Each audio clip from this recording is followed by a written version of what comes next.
bari abazungu ariko basigaye abazungu n'abazunguzayi. Oya umva numwe abanze basubire ku isoko bagura abandi kabiri n'abatoza batozagurira aribo bajya gutoza ikipe ya APR. Tubahaye ikaze bakunzi butundi Sport TV aho muherereye hose, tubifuriza gukomeza kugira ibihe byiza kandi twizera ko mumerewe neza. Turasuhuza cyane abo mu majyaruguru, amajyepfo, iburasirazuba, iburengera bwaryo ndetse n'umujyi wa Kigali, tutibagiwe n'aba diaspora nabo aho baherereye hose, abumva ururimi rw'ikinyarwanda. Mwese turabasuhuje twizera ko mumerewe neza cyane cyane. Muri iki kiganiro rero turaza gukomoza ku byagiye bigenda bivugwa ku munsi w'ejo ndetse naho imyiteguro y'aya makipe igeze nuko ibintu bihagaze kugeza magingo aya.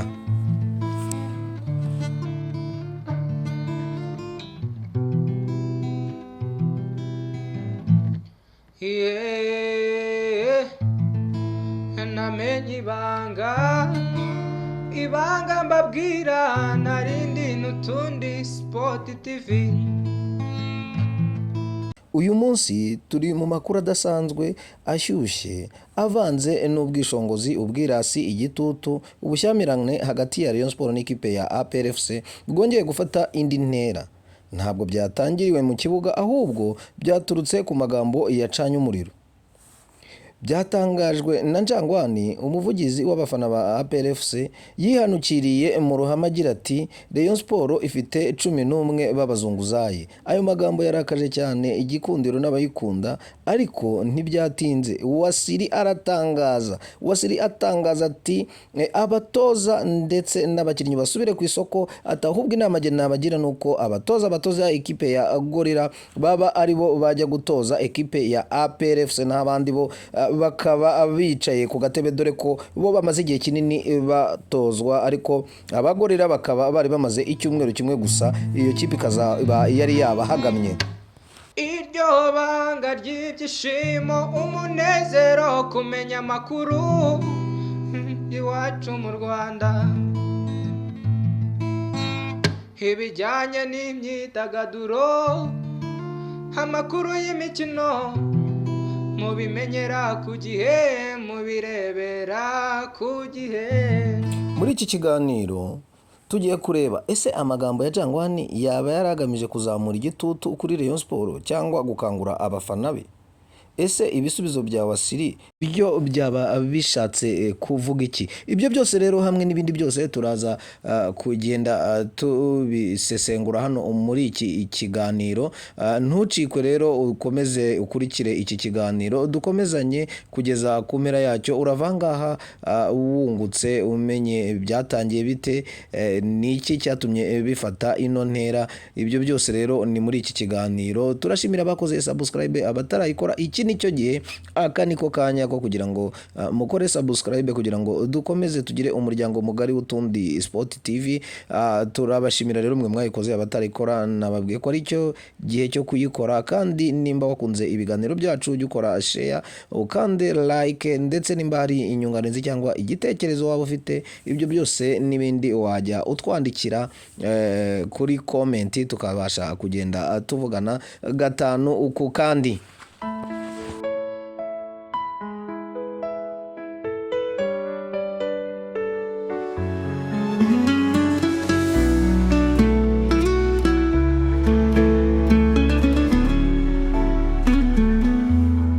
Reka rero ubusesenguzi bwacu tubutangire dutya tuvuga tuti ibi ndetse n'ibikomeje kugenda bivugwa. Ubundi ahantu byahereye ku mbuga nkoranyambaga ndetse n'ibiganiro byacu bishize, icyo kintu twagiye tukigarukaho tuvuga uburyo ikipe ya Rayon Sport iri kugenda isinyisha abakinnyi bafite experience bagomba kugenda bafasha abakiri batoya kuzagira icyo bakora ndetse bakaba ari nabo bahagararira koca mu kibuga hagati iyo umukino wamaze gutangira, dore ko abakinnyi bakuru bafite experience, abakinnyi bageze muri kimwe cya kabiri cy'amarushanwa mpuzamahanga, abo ni abakinnyi baba bakenewe cyane mu kibuga hagati. Rero ibyo bikaba byarateje saga ku buryo abantu bamwe bavugaga bati iyi ekipe koko mu by'ukuri ni ekipe iri kugura abasaza, nk'uko turi buze gukomeza tugenda tubisobanura. Rero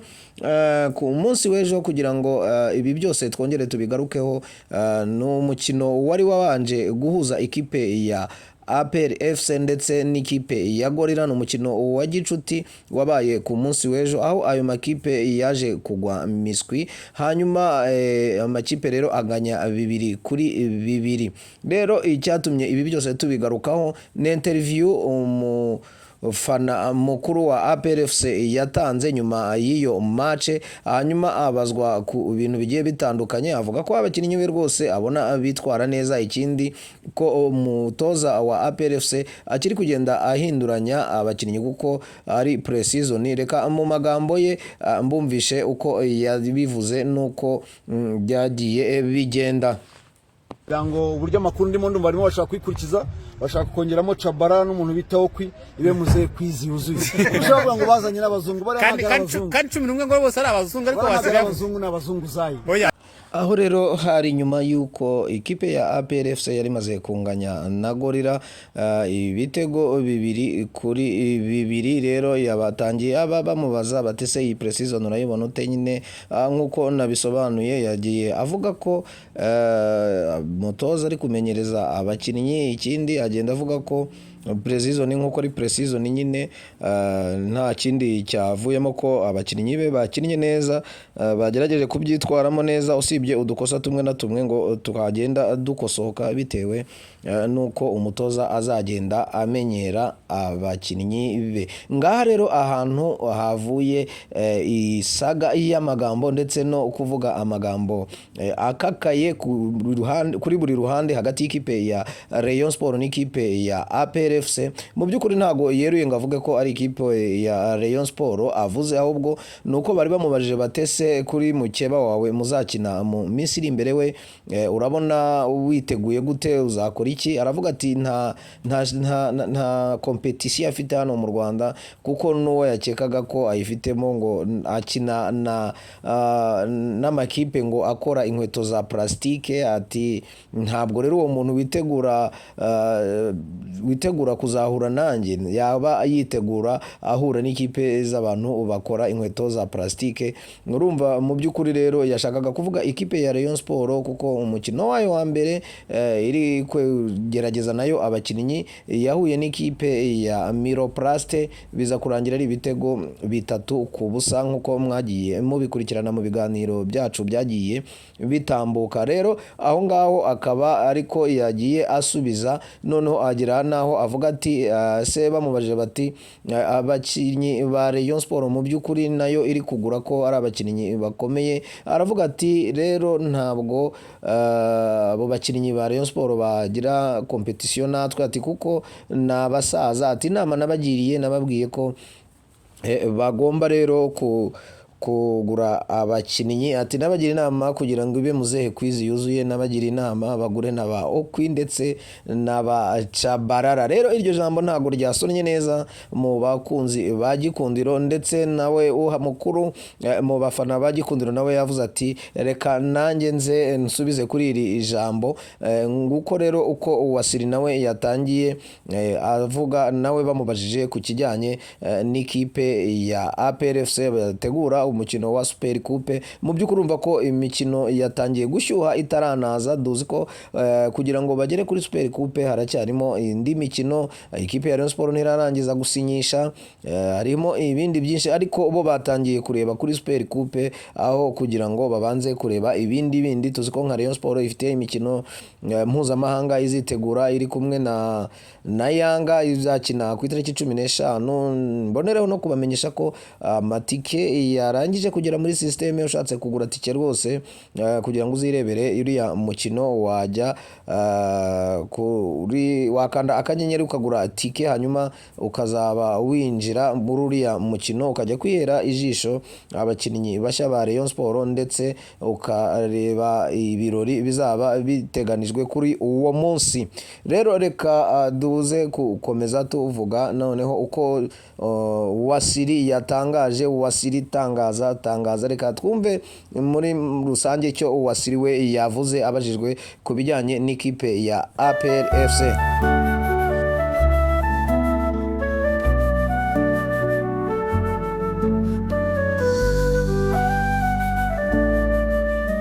Umwana utazi koga murera we, yewe murera, uruzi ruramuyana murera we, yewe Gorilla murera. imaze icyumweru kimwe ikora imyitozo yabananiye. ariko nabo Rero staff technique reka manze soza umushinga 11 abanze basubire ku isoko bagura abandi.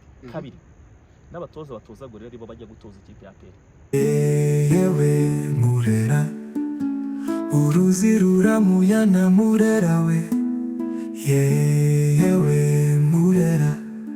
Tak boom, tak boom boom, reyo ni wa rukunda ntahindikite yaza kumutima. Aha ngayo nguko rero nguko uko ibintu byakomeje kugenda bizamuka bigafata indi sura bikazamura ubushyuhe. Ahangaha iri jambo twabibutsa ko Wasiri yaritangaje ubwo yarari kugenda asura stade Amahoro aho bazakirira ikipe ya Yanga ku itariki 15. Rero akaba yararimo avuga ati ahantu narije kureba uburyo nategura ikirori kuri iyo tariki, arimo agenda abyitegura.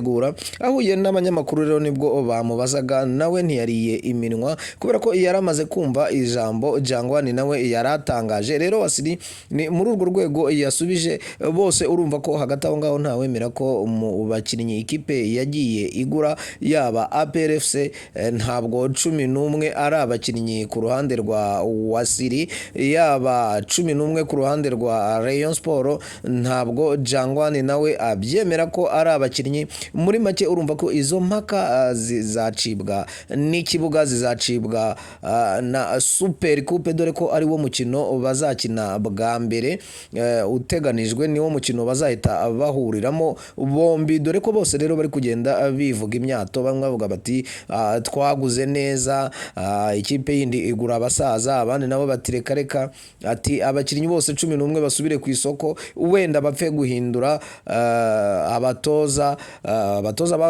Gorilla baba ari bo baza kujya gutoza ekipe ya APR FC. Urumva rero muri rusange ko kwivuga ubwishongozi n'ibindi byose bigenda bizamura indi ntera kugeza magingo aya. Rero reka dukomeze tubabwira n'andi makuru agiye atandukanye, tuboneraho no gushimira umutoza mushya, dore ko ari umunyamakuru nawe wagiye gutoza ino ekipe ya Gorilla. Rero tumwifuriza kuzagira akazi keza ndetse n'amahirwe mu mirimo mishya ari kugenda azamura, ndetse n'impano ye ari kugenda azamura kugira ngo nawe azavemo umutoza ukomeye hano mu Rwanda, ndetse azabe yajya no gutoza hanze y'igihugu. Turabimwifuriza rero mahirwe masa.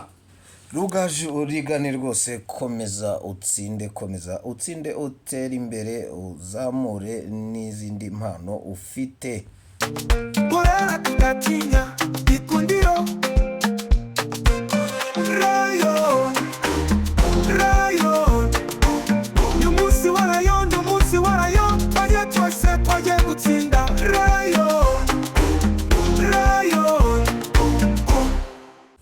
Rero bakunzi bacu Butundi Sport TV, ntabwo twajya kuzira ku musozo w'ikiganiro tutagize byinshi tuvuga kuri ibi byose biri kuba kuri ubu bushyuhe. Tugiye kurebera hamwe ese ibyiza byabwo ni ibihe, ndetse tunarebera hamwe ibibi byabyo ni ibihe, kugira ngo hatangire kuba ubushyuhe nk'ubu ngubu imikino itaranaza. Tugiye guhera ku byiza by'ibi Jangwani aba yatangije, ndetse no gushyuha kw'abafana no gushyushya imikino no gushyushya urugamba.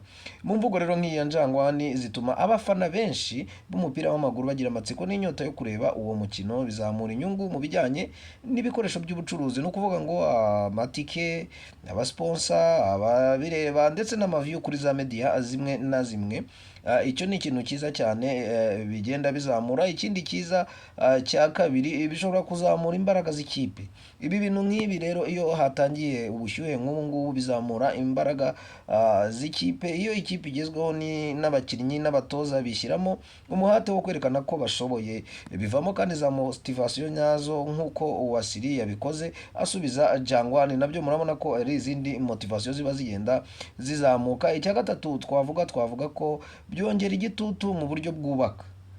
Ni ukuvuga ngo haba mu bayobozi, haba muri staff technique, haba mu batoza, bibashyiraho igitutu kugira ngo babashe kugenda bubaka ama ekipe yabo ku buryo azaba akomeye, kugira ngo berekane ko bashoboye, dore ko haba havuzwe byinshi mbere ye itangira ry'imikino izagenda ibahuza. Abakinnyi bamenya ko hari byinshi biri ku murongo bituma bitwara neza, ibindi bivamo imikino bakagira ishyaka rikomeye aho kugira ngo bakine umukino wa bucece. Reka noneho tuze mu kanya turebera hamwe kugira ngo ibi biri kugenda bivugwa ndetse n'ubu bushyuhe buba bwatangiye, ibibi byabyo byo ni ibihe. Nicyo tubereye hano ku Tundi TV kugira ngo tujye tugenda tubasobanurira akantu ku kandi, tubabwira ibyiza ndetse n'ibibi bigenda biranga ruhago nyarwanda. Ngayo nguko rero komeza ukurikire kugeza ikiganiro cyacu ku musozo. Handika Utundi TV wirebere.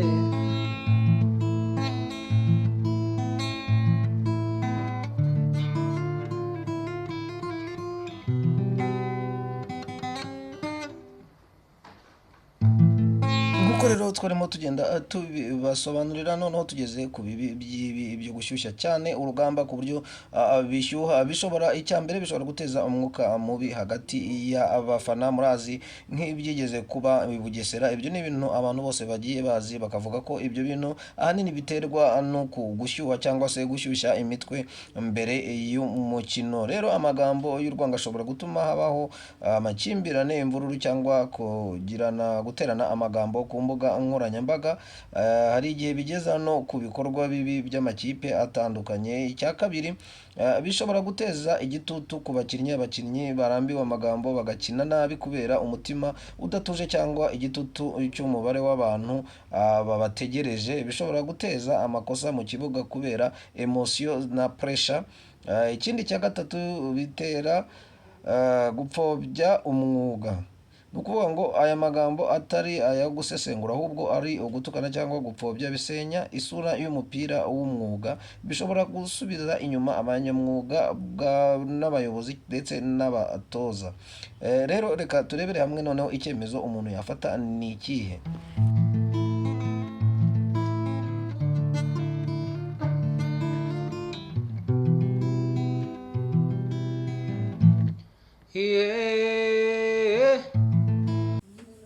Rero nk'uko twababwiraga, icyo wamenya ni uko gushyuha kw'imikino ni byiza cyane, ariko bikavugwa mu rwego rw'amarushanwa, urwenya, ndetse bikaba bifite n'imbibi no kuzamura inyota ya ruhago. Ariko ni ukuvuga ngo iyo navuze ngo bikagira imbibi, ni ukuvuga ntihagire abasebya abandi cyangwa se bapfobya abandi ku buryo ibintu bibatesha agaciro. Ibyo nibyo bituma rero hazamuka imvururu. Ariko ubundi mu by'ukuri muri rusange ni ibintu biba ari byiza kandi bituma umupira uzamuka n'abantu bakagira inyota yo kureba uwo mukino. Rero reka mbabwire, mbashimire mwese mwabanye natwe kugera ku musozo w'iki kiganiro.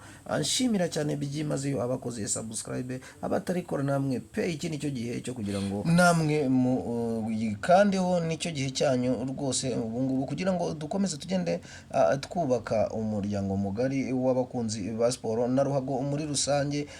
baratumira cyane abafana ba APR FC ndetse n'abafana ba Rayon Sport rwose mukoreho kandi mukore comment ku makipe yanyu. Ese ibi ngibi tumaze gusobanura murabyumva buri ruhande, rero turashaka ibitekerezo byanyu uko mubyumva nk'abafana ndetse nuko mubibona. Abafana ba APR mwigaragaze, abafana ba Gikundiro Murera Isaro ry'Inyanza namwe mwigaragaze, turebe mu by'ukuri ni bande bafite ishyaka ndetse ni bande biteguye kurwanira ishyaka amakipe yabo bagiye bihebera hano mu Rwanda. Ariko ntago duheje n'andi makipe, abafana bandi makipe nabo baratumiwe ku Tundi TV kugira ngo nabo tuzagende dukora ibiganiro byubaka kandi bishyigikira umupira nyarwanda. Rero mwese muratumiwe, aba Kiyovu Sport, Mukura, Etincelle n'andi makipe menshi, za Gasogi, za Bugesera, yose mwese muratumiwe. Abafana bayo makipe mwese ntago muhejwe, ikaze ku Tundi TV kugira ngo dukomeze kugenda tuzamura umuryango mugari nk'abasportifu, tujye dusenyera umugozi umwe. Ngayo nguko rero murakoze, naho ibiganiro byacu by'ubutaha. Ciao.